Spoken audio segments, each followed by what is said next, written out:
प्यारे बच्चों नमस्कार। आज हम पढ़ेंगे राज्य स्तरीय प्रतिभा खोज परीक्षा 2022 का जो पेपर हुआ था उसमें मेंटल एबिलिटी टेस्ट के जो प्रश्न हैं, कुल 50 प्रश्न आए थे। उसके लिए टाइम आपको मिला था 45 मिनट और 50 क्वेश्चन 50 नंबर के ही थे, यानी एक प्रश्न 1 नंबर का था। आज के इस वीडियो में हम सभी प्रश्न हल नहीं करेंगे, इनमें से कुल 25 प्रश्नों को हम हल करेंगे। इससे अगले वीडियो में आगे के जो 25 क्वेश्चन हैं हम उसको हल करेंगे। तो आइए अब शुरू करते हैं। फर्स्ट क्वेश्चन पे चलते हैं इसमें कि फर्स्ट क्वेश्चन क्या है। आपको स्क्रीन पे दिख रहा होगा, एक क्वेश्चन दिया हुआ है, यदि ट्राइंगल इज इक्वल टू, यानी ट्राइंगल की जो वैल्यू दे रखी है वो इसमें कुछ अपने को दे रखी है। जो ट्राइंगल की वैल्यू है वो 12 दे रखी है और जो रेक्टेंगल है उसकी वैल्यू 10 दे रखी है। ऐसे ही सर्किल की वैल्यू 4 दे रखी है और एरो जो बना रखा है इसकी वैल्यू 2 है। तो अपने को जो वैल्यू निकालनी है वो निकालनी है triangle into arrow minus square minus circle. तो ट्राइंगल की वैल्यू कितनी थी वो हम लिख लेंगे, 12 है तो हम 12 लिख लेंगे, इनटू एरो की जो वैल्यू है वो अपने को दी हुई है 2, 12 गुना 2 लिख लेंगे, माइनस जो वर्ग है इसकी वैल्यू 10 है तो हम 10 लिख देंगे, और माइनस जो वृत्त है सर्किल इसकी वैल्यू 4 है तो हम 4 लिख देंगे। और अब हम इसको सोल्व करेंगे तो 12 को जब हम 2 से गुणा करेंगे तो कितना आ जाएगा 24, तो 24 माइनस और 10 और 4 कितने हो गए 14, 24 में से हम 14 को माइनस करेंगे तो कितना आएगा 10। लेकिन ऑप्शन में 10 नहीं है, ऑप्शन में ये डायग्राम बनाई हुई, यानी 10 जो वैल्यू है ना वो किसकी है, एक वर्ग की है। वर्ग जो होता है उसकी वैल्यू इसने 10 दे रखी है, तो ऑप्शन 4 इसका हो जाएगा राइट आंसर। सेकंड क्वेश्चन है, यदि x is equal to 7, x की वैल्यू 7 है, y की 3 है, z की 4 है, a की 8 है और b की 5 है। इन सभी वैल्यूज को हम इसमें रख देंगे। b जो है कितना है इसकी जगह रख देंगे हम, b की वैल्यू 5 दी हुई है तो 5 रख देंगे, प्लस यहाँ x जो है x की वैल्यू दी हुई है 7 तो हम 7 रख देंगे, प्लस क्वेश्चन मार्क है तो क्वेश्चन मार्क रह जाएगा, प्लस a का मान जो है अपने को दिया हुआ है 8, प्लस z का मान जो है अपने पास है 4 तो 4 प्लस y का मान है 3 और बराबर में जो है वो 35 दिया हुआ है। यानी इन सब को हम जोड़ लेंगे, 5 और 7 कितने हो गए 12, 12 और 8 20, 20 और 4 24, 24 और 3 जो है 27 हो गए, 27 प्लस क्वेश्चन मार्क है तो इससे हमारे पास क्या मिल जाएगा, this implies 27 plus question mark is equal to 35। ये प्लस के 27 इस तरफ जाके किसके हो जाएंगे माइनस के, तो यानी क्वेश्चन मार्क की जो वैल्यू है वो आ जाएगी 35 माइनस 27 और इसको हम जब माइनस करेंगे तो 8। लेकिन आंसर में अपने पास कहीं भी 8 नहीं है। अब क्वेश्चन में वापस देखो, 8 जो वैल्यू है वो किसकी दे रखी है, ए की, यानी ए जो है इसका राइट आंसर होगा। सेकंड क्वेश्चन का जो बी ऑप्शन, सेकंड क्वेश्चन का जो सेकंड ऑप्शन है जिसमें ए लिखा हुआ है वो इसका राइट आंसर होगा। नेक्स्ट है क्वेश्चन नंबर थर्ड। देखिए थर्ड क्वेश्चन में क्या दिया हुआ है अपने को, कुछ ये पूरे क्वेश्चन को आप पढ़ भी सकते हैं, इसमें जो चीजें लिखी हुई है उनका और ज्यादा महत्व नहीं है, हम मेन जो चीज है उसके ऊपर चलेंगे। क्वेश्चन में क्या है ना, इसमें क्या है अपने पास देखना, मेन जो ये इसमें लिखा हुआ है कि किसी ना किसी एक पैटर्न में लिखे हुए हैं ये।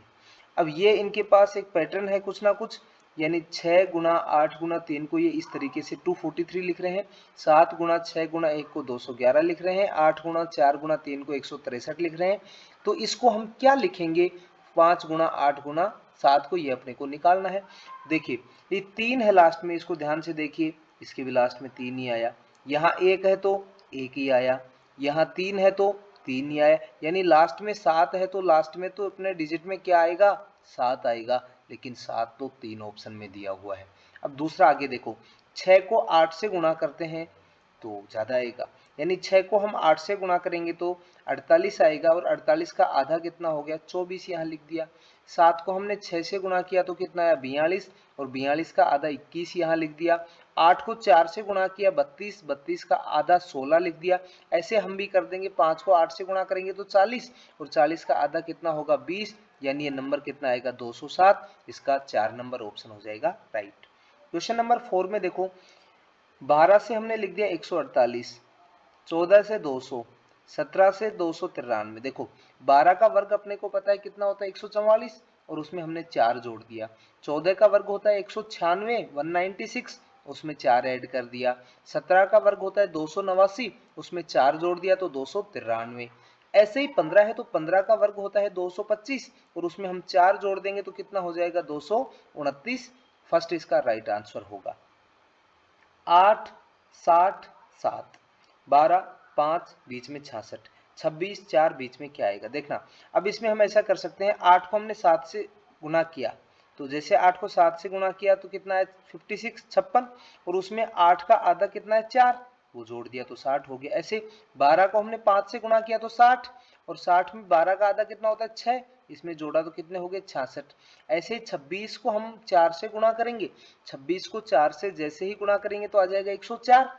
अब 104 आएगा तो 104 के अंदर हम 26 का आधा कितना होता है 13, 104 में 13 जोड़ेंगे तो कितना आ जाएगा 117। 3 नंबर ऑप्शन इसका क्या हो जाएगा राइट आंसर हो जाएगा। चलते हैं नेक्स्ट क्वेश्चन नंबर 6 पे। क्वेश्चन नंबर 6 में ध्यान से देखना क्या दिया हुआ है। क्वेश्चन नंबर 6 में अपने को दिया हुआ है एन के एच ई, ये आ रहे हैं। अब जैसे ये एन के एच ई आ रहे हैं ना, इनके आगे क्या आएगा ये अपने को निकालना है। इसके आगे में क्या आ सकता है, अब देखिए इसमें आगे क्या आ सकता है एन के एच ई में, एन कितने नंबर पर आता है ये देखना है अपने को। अब इसमें हम ये देख सकते हैं एन जो होता है अपने इंग्लिश अल्फाबेट में, वो एन का मान जो होता है वो 14 नंबर पर होता है। फिर के होता है 11 पे, एच होता है 8 पे, ई होता है 5 पे, यानी 3 कम हो रहे हैं। 14 में से 3 कम, 11 में से 3 कम, फिर 8 में से 3 कम 5, 5 में से 3 कम करेंगे कितना आएगा 2 और 2 नंबर पे क्या आता है बी आता है। सेकंड इसका राइट आंसर हो जाएगा। देखो बी, जी, एल, क्यू, ये इनके सबके उल्टे हैं, बी, वाई, जी, टी, एल, ओ, क्यू, जे। अब B के कितने नंबर पे आता है 2 नंबर पे, G कितने पे आता है 7 पे, L कितने पे आता है 12 पे, Q कितने पे आता है 17 पे, यानी 2 से कितने बढ़े 5, 7 हो गए, 7 में 5 ऐड किया 12, 12 में 5 ऐड किया 17।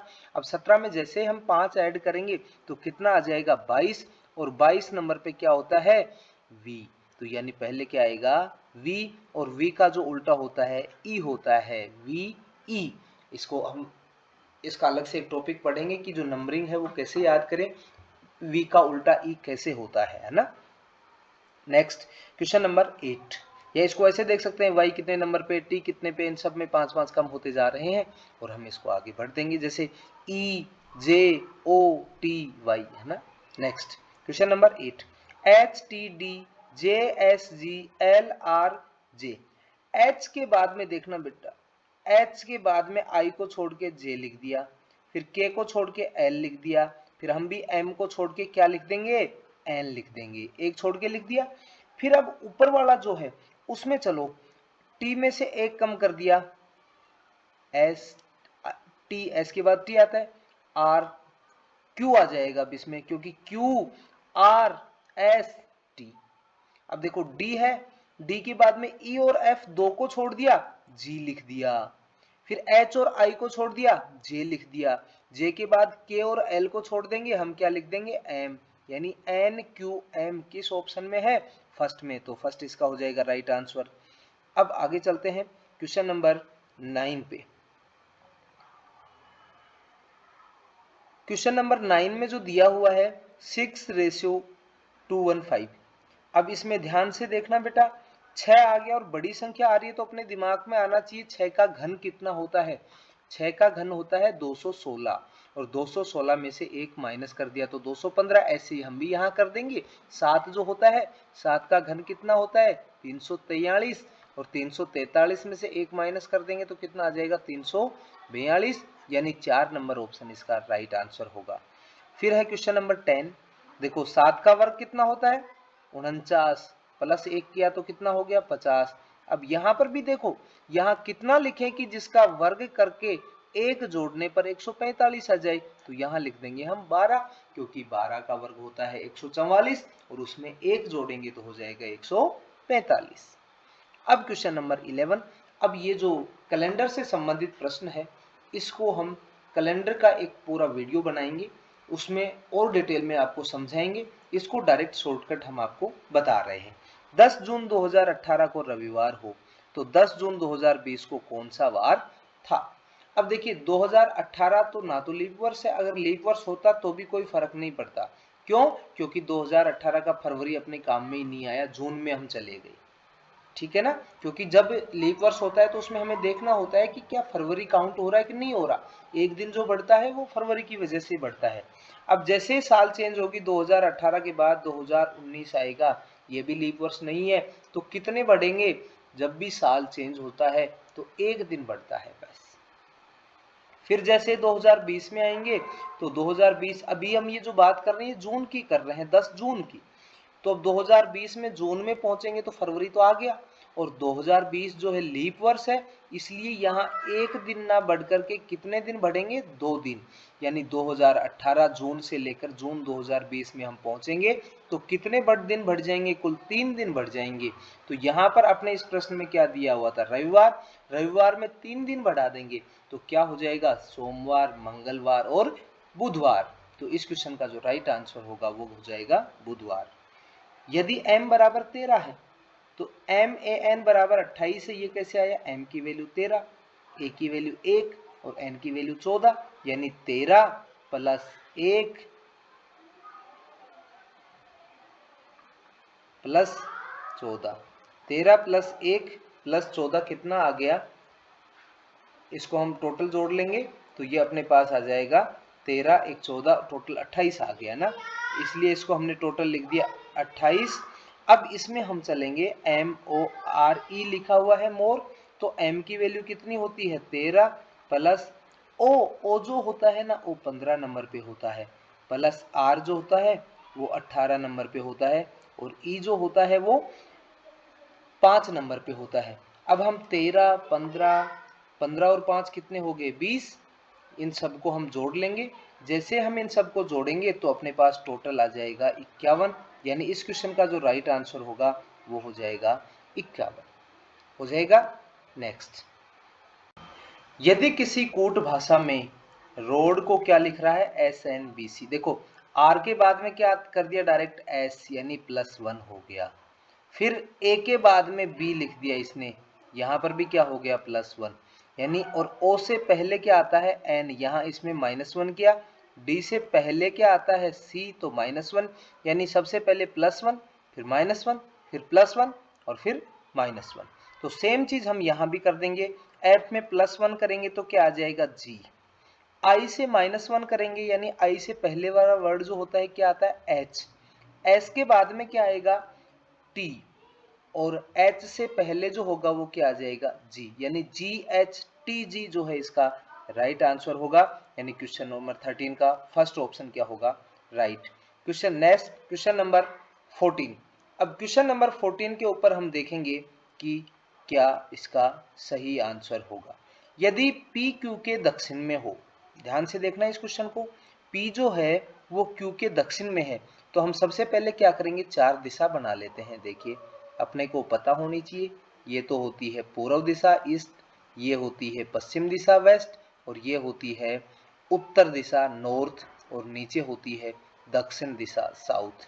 कह रहा है पी क्यू के दक्षिण में हो, पी जो है ना वो क्यू के दक्षिण में है, यानी पी तो कहाँ है? नीचे है दक्षिण की तरफ, किसके? क्यू के। फिर आगे क्या लिखा हुआ है?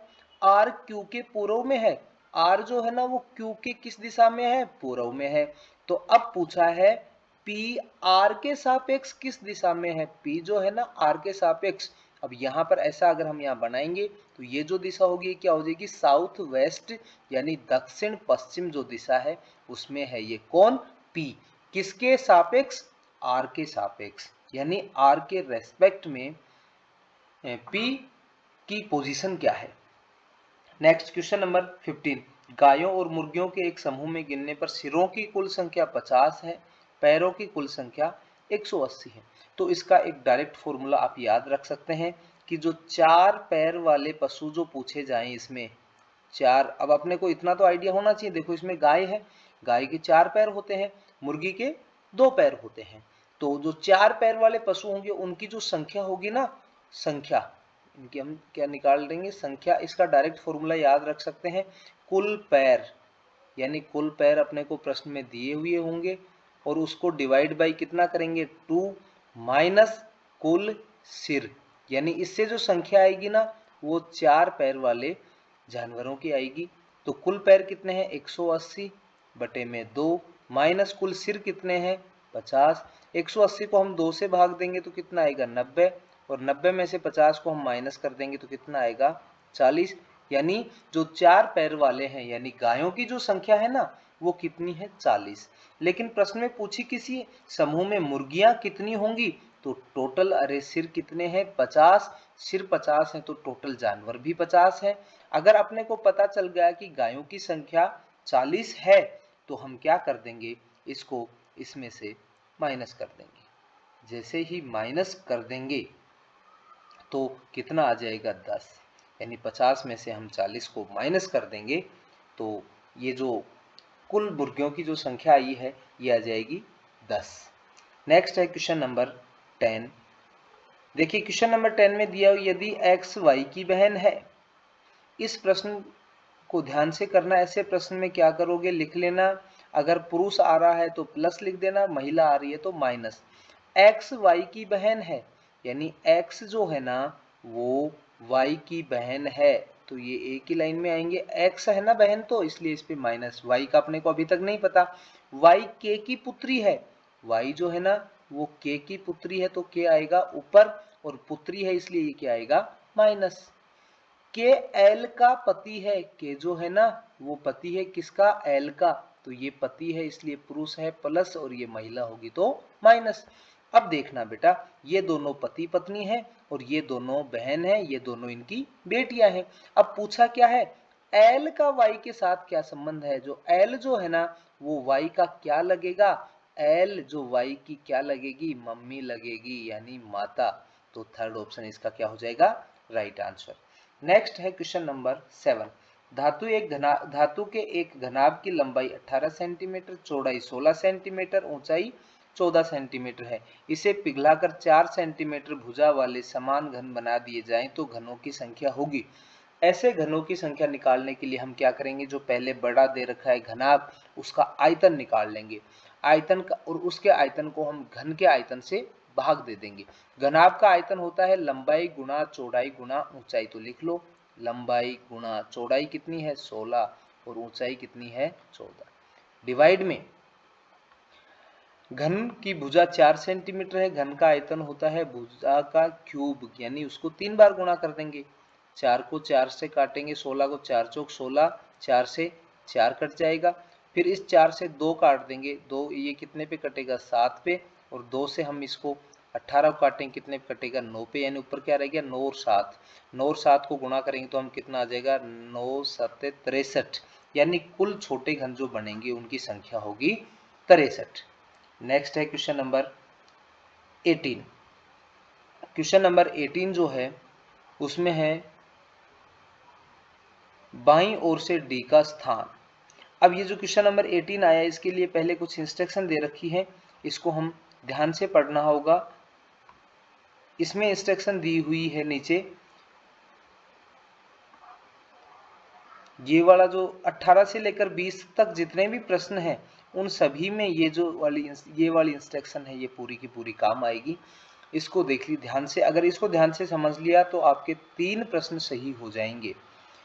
ए व बी बाईं ओर से क्रमशः 6 और 7वें स्थान पर खड़े हैं, यानी अगर बाईं तरफ से हम बात करें तो 6ठे नंबर पे तो कौन है ए और 7वें नंबर पे कौन है बी। लेकिन अगर ये कह रहा है कि दाईं तरफ से हम बात करें तो सी और डी जो है ना वो 4थे और 5वें नंबर पे है। फिर इसके बाद इसने बताया कि यदि बी और सी आपस में अपना स्थान चेंज कर लें, कौन कौन बी और सी आपका स्थान इंटरचेंज कर लें, तो बी जो है ना वो बाईं ओर से 15वें स्थान पर चला जाता है, यानी बी जो है पहले कौन से स्थान पर था 7वें स्थान पर, ये 4थे नंबर पे, तो इसका मतलब इतना तो आइडिया लग गया इसके इधर 3 है और इसके ए के इधर कितने हैं कुल 5 है। अब बी का स्थान जो है वो कौन सा हो गया इस प्रश्न में दे रहा हूं 15वें स्थान पर होगा बाईं ओर से, है ना, पहले 7 पे था यानी इसकी जगह पे जाएगा तो 15वें पे चला गया, यानी बीच में कितने बच्चे और होंगे बीच में जो होंगे 7 से 15 पे पहुंचा यानी +8 हो गए, यहाँ जाके 15 नंबर यानी बीच में 7 और होंगे। 7 का मतलब ये एक तो ये हो गया और यहाँ से यहाँ तक कितने बच्चे और होंगे 6, क्योंकि 7 के बाद में 6 13 और एक के लिए 14 और ये 15वें स्थान पर हो जाएगा बी। अब देखो यहाँ से जो भी प्रश्न पूछे उसका आंसर हम आसानी से दे सकते हैं इसके माध्यम से। जो प्रश्न पूछेगा सारे के सारे 18 19 20 आपको करने हैं। अब इसी को हमने को काम में लेना है। देखिए नेक्स्ट, अब क्वेश्चन जो पूछा है बाईं ओर से डी का स्थान कौन सा है, तो बाईं ओर से डी का जो स्थान है वो 14वें नंबर पे है। डी व ए के मध्य कितने छात्र खड़े हैं, डी और ए के मध्य देखना बेटा अभी कितने छात्र खड़े हैं। देखो ये तो डी हो गया और ये ए हो गया, एक तो बीच में 6 है और एक ये पोजीशन, यानी कुल कितने छात्र खड़े हैं ए और डी के बीच में, कुल 7 छात्र खड़े हैं। तो यानी ए और डी के मध्य कितने हैं 7। नेक्स्ट है बी व सी के मध्य स्थान परिवर्तन के पश्चात दाईं ओर से सी की स्थिति, दाईं ओर से देखनी है अब सी की स्थिति। अब जैसे दाईं ओर से हम स्थिति देखेंगे सी की, यानी अब सी चेंज होने के बाद यहाँ पहुंच गया दाईं ओर से, पहले यहाँ 4थे नंबर पे था, ये 5वें नंबर पे, बीच में 6 और है तो 11 नंबर आ जाएगा, फिर एक ये 20 जगह आ जाएगा, तो कौन सा नंबर आ गया सी का चेंज होने के बाद 12वां नंबर आ गया।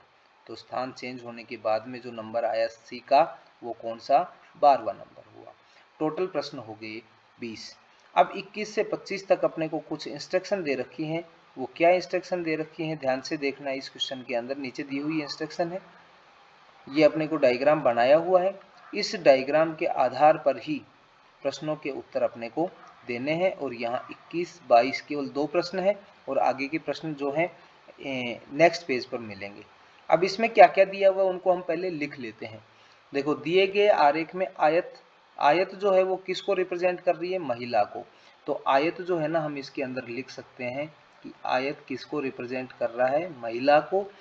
त्रिभुज शिक्षित को, ये जो त्रिभुज है ना ये किसको, ये यहीं एरो लगा देते हैं बस, यानी इस एरो को वापस बना देते हैं एक बार। त्रिभुज जो है वो किसको रिप्रेजेंट कर रही है, शिक्षित को। व्रत जो है ये अपना व्रत है, ये किसको, ग्रामीण को। और ये जो वर्ग है ये किसको रिप्रेजेंट कर रहा है, खिलाड़ी को रिप्रेजेंट कर रहा है। ये सब अलग अलग इनको रिप्रेजेंट कर रहे हैं।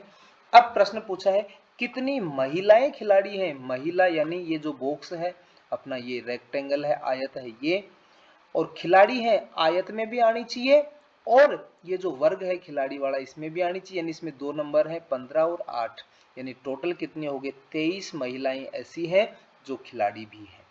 नेक्स्ट है जो क्वेश्चन नंबर 22, कितनी ग्रामीण महिलाएं शिक्षित हैं, ग्रामीण महिलाएं शिक्षित। देखो महिलाएं तो आयत पूरा आ गया, फिर ग्रामीण तो इसकी बात करें तो ये व्रत, और शिक्षित की बात करें तो त्रिभुज भी, यानी तीनों में जो कॉमन आ रहा है वो कितना है 6 है। यानी अब जो इसका जो राइट आंसर होगा वो कितना होगा 6, इस क्वेश्चन का क्या हो जाएगा राइट आंसर हो जाएगा 22 का। नेक्स्ट है क्वेश्चन नंबर 23, कितने पुरुष शिक्षित हैं, यानी कितने पुरुष जो हैं वो शिक्षित हैं। देखना ये इसमें ध्यान से देखना है अपने को कि महिलाओं को तो लेना नहीं है, ये तो महिलाएं होगी, और शिक्षित वालों की बात कर रही है तो त्रिभुज, यानी इस जो ये जो आयत है ना अपना इससे बाहर आनी चाहिए, इससे बाहर यही आएगा। इस आयत से बाहर की जैसे हम बात करें तो इसके अंदर कितने हैं 7, तो कितने पुरुष शिक्षित हैं, तो इसमें राइट आंसर हो जाएगा 7। अब 7 देख लेते हैं ऑप्शन फर्स्ट इसका राइट। ऐसी कितनी ग्रामीण महिलाएं हैं जो न तो शिक्षित हैं और न ही खिलाड़ी हैं, यानी खिलाड़ी वालों में भी नहीं आनी चाहिए और शिक्षित वाले कॉलम में भी नहीं आनी चाहिए। तो ऐसी कितनी ग्रामीण महिलाएं हैं, महिला ग्रामीण ये आना चाहिए, लेकिन इसमें भी नहीं आनी चाहिए और इस शिक्षित वाले में भी नहीं आनी चाहिए, तो कुल कितनी है 14। तो 14 इसका क्या हो जाएगा राइट आंसर।